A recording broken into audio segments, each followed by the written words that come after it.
you guys doing today? Well, I got a honey-do list.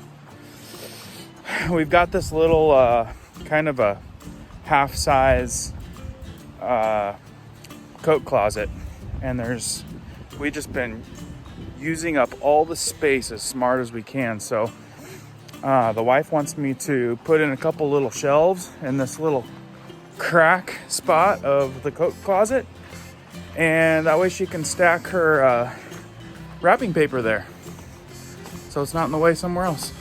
Okay, so here's the space, and you see this little spot back in there?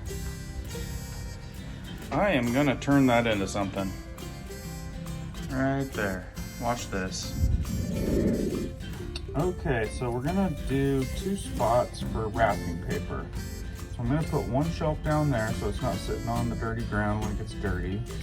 And I put a little mark right there to kind of show me where the next shelf needs to be. So got those marked, and then the next row will go right here.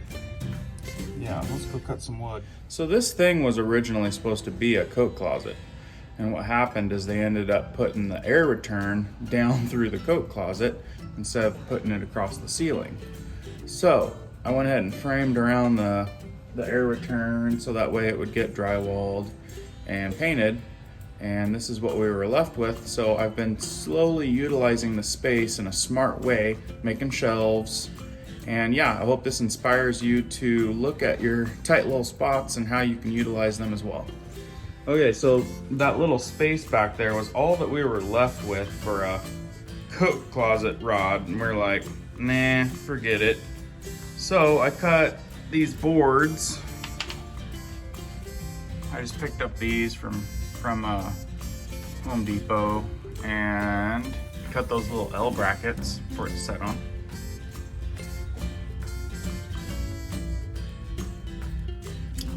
And I just cut them custom to fit the space. Obviously we're using it for games mostly, and just little stuff. We also put this in there just to hang, a couple brooms.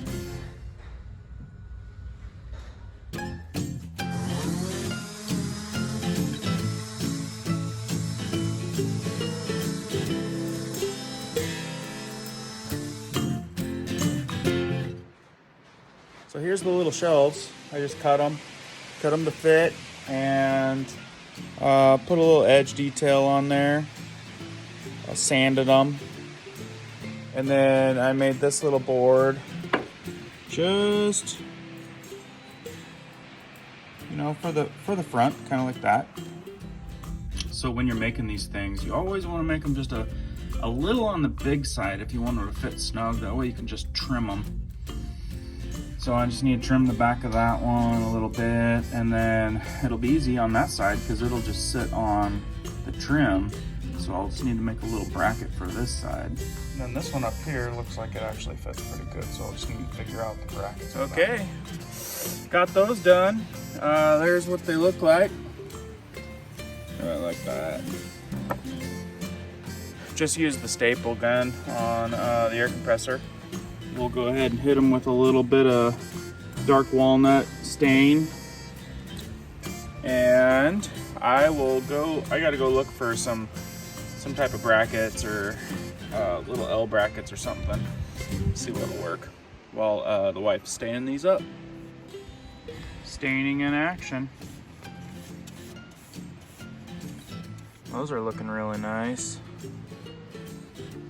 She's putting a coat on a couple of the inside other shelves that we missed on staining as well. Yep, we're getting sidetracked on the project. Walked by the bag of bird seed and I'm like, well, shoot. Bird feeder is empty, so let's go feed it. So I grabbed my little partner and we're gonna go fill up the bird feeder, huh? This is my mobile air compressor setup. Okay, there's how the lower one looks. I just went ahead and made these little guys right here. Put them on the bottom and just staple them in.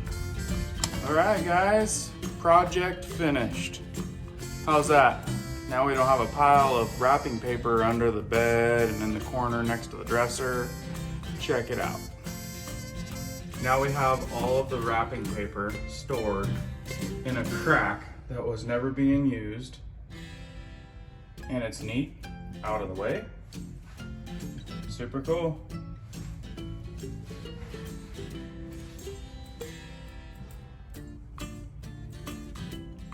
And this is the little space that we have in here. So I made little custom shelves.